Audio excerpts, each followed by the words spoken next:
Hello everyone, this is R.Sudhakar Reddy, Assistant Professor, Department of Mining Engineering, Aditya University. Today's topic is DGMS circulars. In these DGMS circulars also, we are going to discuss about safety features on dumper. So, after this lecture, what are the safety features to be incorporated in the dumper? Actually, this is amendment actually. Previously, this regulation is not there, but generally these amendments happen in the coal mines regulations.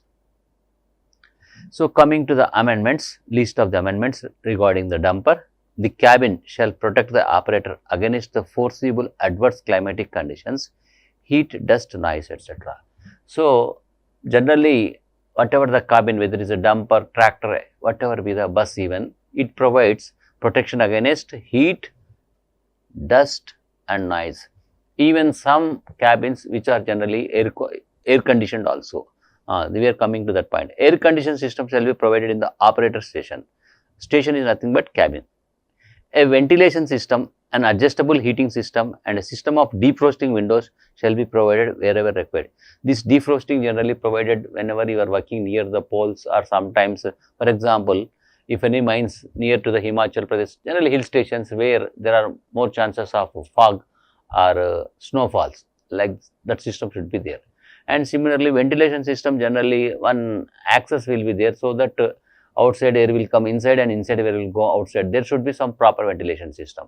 And adjustable heating system is also there generally, so that if engine gets cooled to, that is called choking actually. So, that adjustable heating system will be one additional arrangement in the all dumpers. Alternative opening, which is also called as emergency exit. Okay. An alternative opening shall be provided on a side other than that of the primary opening. So, primary opening means it is entry. A window panel or another door is acceptable if they are easy to open and remove without the use of keys or tools.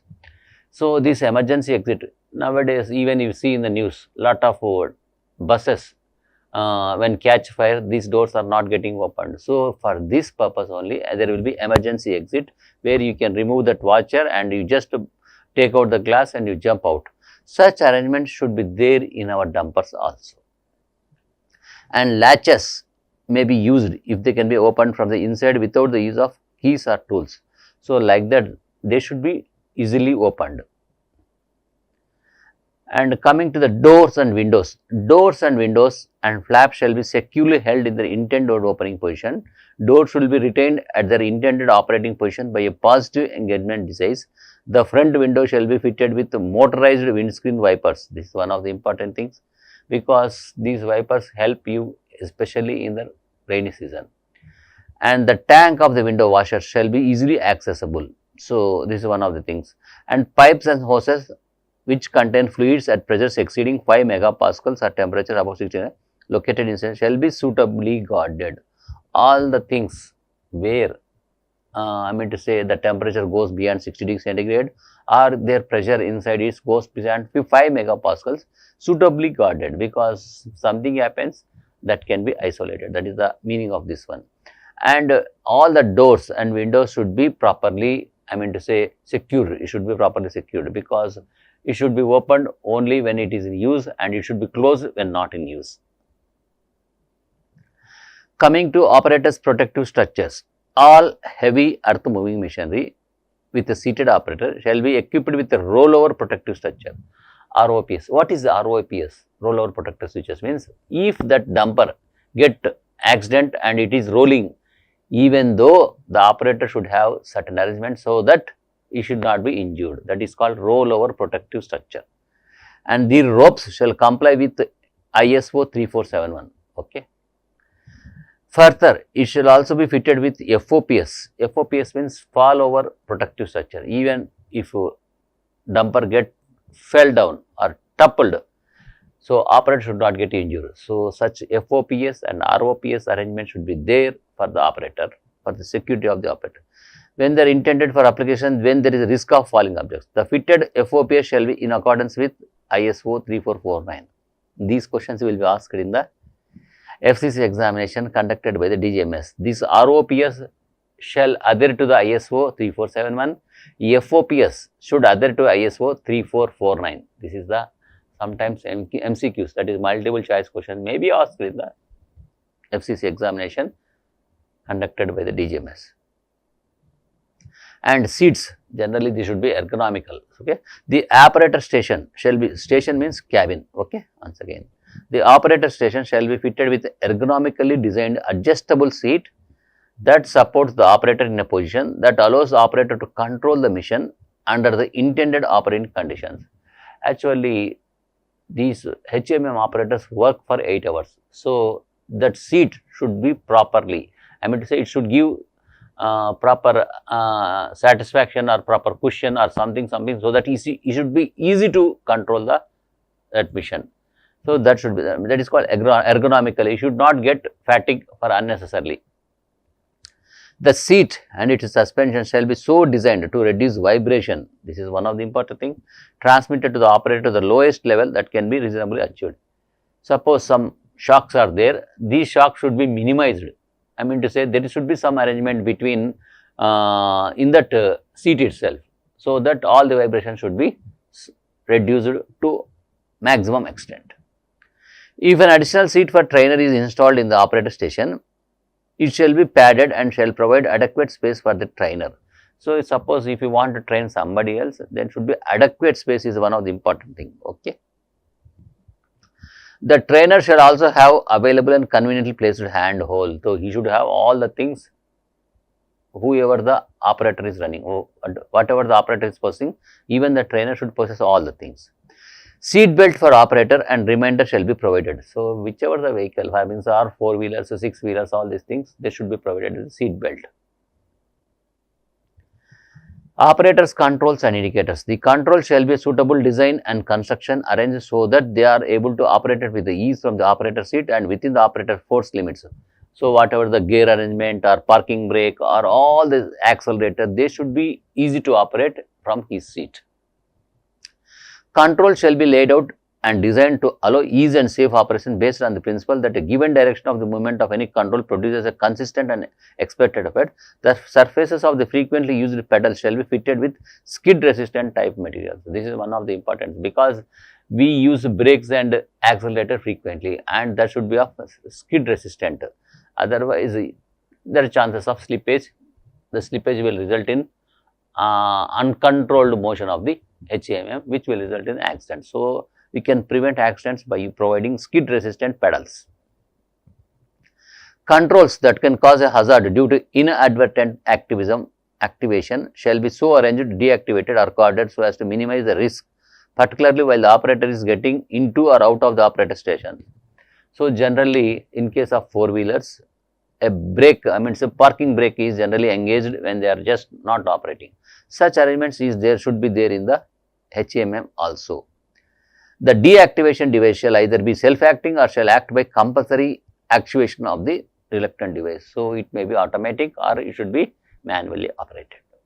A device / a system shall be provided to release the residual pressure in each hydraulic and pneumatic service which can cause a risk. Sometimes we have to use this manual arrangement to release the pressure also. For example, I will give a good example.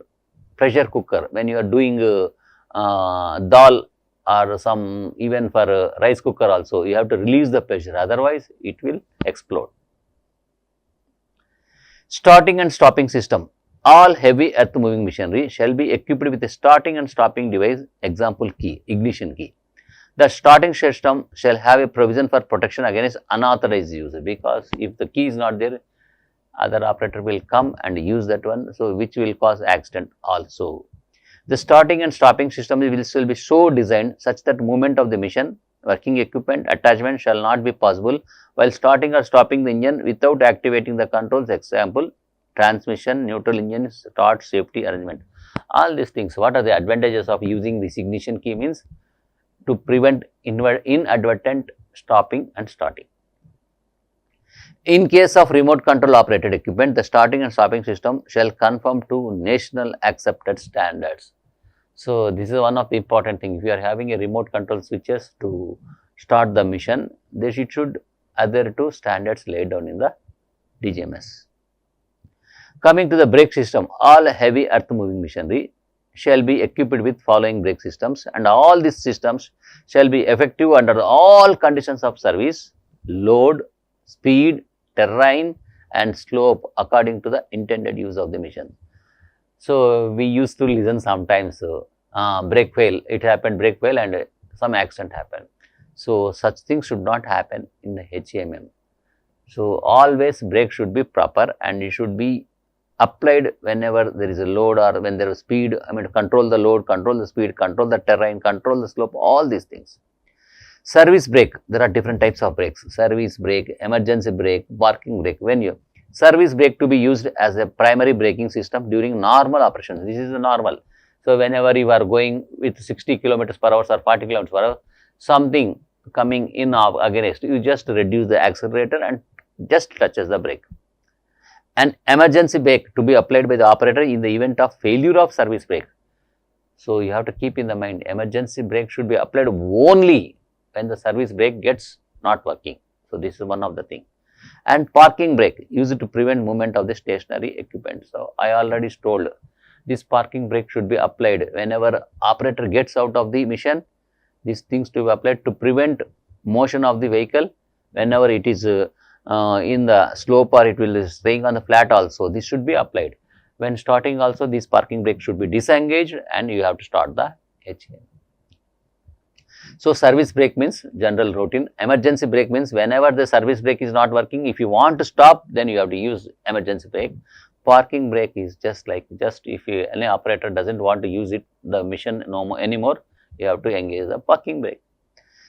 All heavy earth moving machinery shall have a brake system in accordance with the ISO 3450. Again, just like ROPS, just like FOPS, there is a brake which should adhere to international standards 34530 except for the crawler missions. So, crawler missions, it goes very slowly like that, and with a travel speed less than 20 kilometers per hour. So, crawling excavators or crawler dumpers, crawler excavators generally speed will have less than 20 kilometers per hour, which shall have a brake system in accordance with the, so they have the brake system which is accordance with the ISO 10265.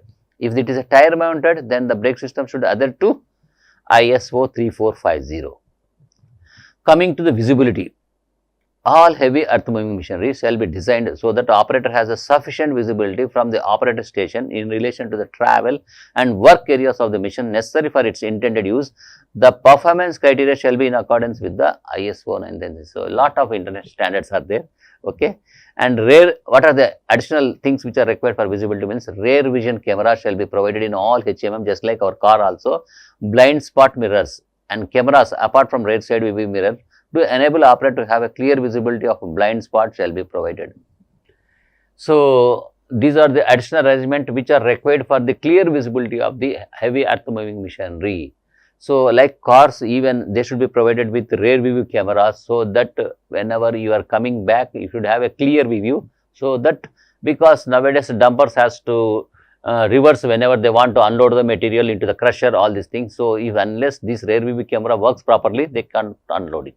And similarly, when the body is raised, they should know the body is raised, they have to keep that body down whenever it is going in the empty. And blind spot mirrors means sometimes these are required because to prevent accidents, and nowadays dumpers use horn, but blind spot mirror helps in prevention of accidents. Stability, all heavy earth moving machinery with attachments including optional equipment shall be designed and constructed so that stability is provided under all intending operated conditions, including maintenance, assembling. These are the various situations it has to provide stability, including maintenance, assembling, dismantling, transportation as specified in manufacture in the operation manual. So, actually this stability of various parts need to be tested once in a year. Actually this maintenance people will do. Actually everything should be tested. Devices like outriggers, oscillating axle intended to increase the stability of HMM in working model shall be fitted with interlocking devices, check valves which keep them in position in case of hose failure, in case of oil leakage. There are some devices which needs interlocking devices to check them in position in case of hose failures. So, there are some interlocking devices. For that there should be some valves to control failure of hose or to control failure of oil. So, leakage of oil, sorry. So, this the stability as per coal mines regulations, they should be done once in every year, so that this HMM is in proper condition or not.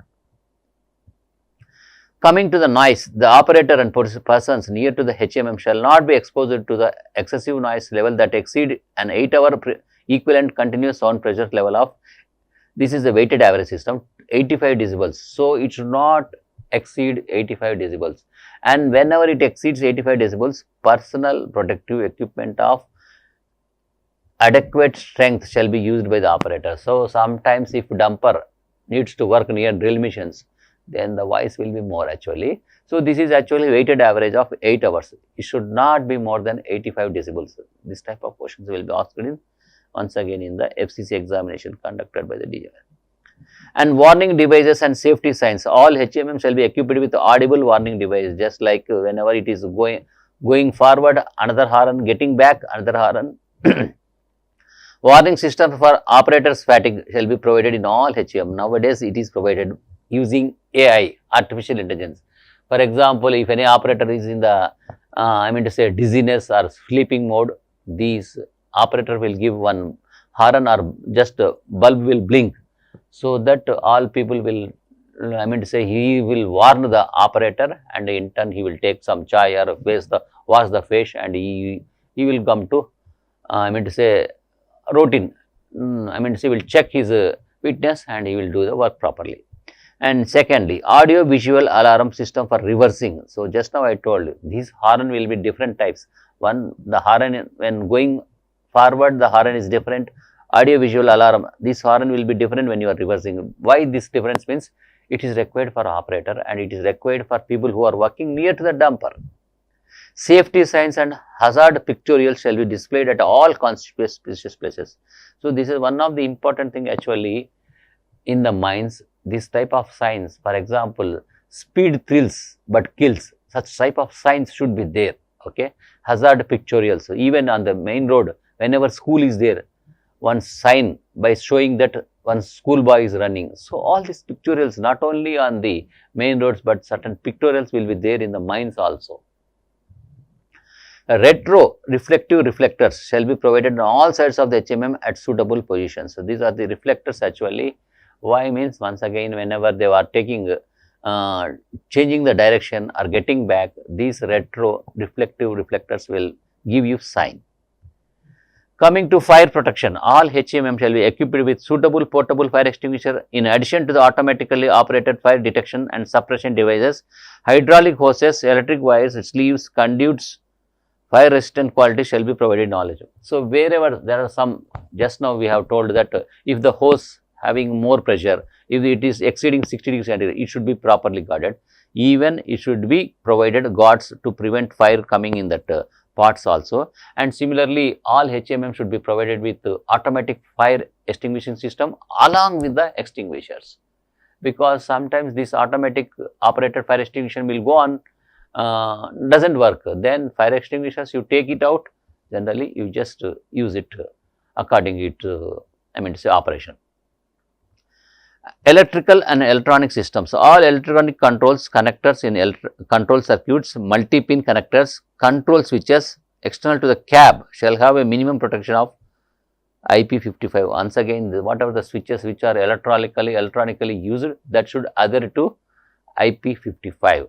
All HMM, heavy earth moving machines powered by electrical power source shall be provided with tripping device in the operator cabin to cut off electrical supply at principal switch gear. Of course, I never saw any dumper operated through electrical cable, but maybe in the olden days or it may in the future it may happen, but right now it is not there. But if it is there, and it should be provided with a tripping device to trip the power from the electric supply, that is the main purpose. And protective measures and devices, all dangerously exposed moving parts of the equipment shall be provided with suitable guards. Once again, of substantial construction to prevent injury to the person. So, sometimes there are some sharp things around the dumper, they should be suitably guarded to prevent injury to the persons. Guards or shields shall be provided with the vicinity of exhaust and turbocharger to prevent fuel or oil spraying on the hard surface. Whenever, that is why if hard surfaces are there and you should not come in contact with some oils, there should be some separation thing. So, that is called guarding. Mechanical steering locking to prevent untoward movement of the steering wheel and tire during the work persons working below the cabin while engine is running. So, this should be there whenever people are taking maintenance. Mechanical steering lock and mechanical tap device to protect operator in case of head to tail collision of the dumpers. So, again when another device to protect operator in case of head to tail collision. Sometimes one dumper is going, some other dumper is chasing. If the collision happens, there should be some protection. Limiting speed device to limit the speed as per the working conditions. So, generally this is kept in every mines, otherwise they will go in the air, all these HMM operators. So, we need to provide the limiting speed device. So, coming to the summary of this today's class, all the safety features, so starting from the seat and whatever the guard should be provided near to the hoses, what are the guards to be provided to the whenever some parts which exceed the temperature of 60 degrees centigrade, all these things, and seat should be the ergonomically to prevent vibration to the minimum level. So, this is the summary of this today's class. Thank you.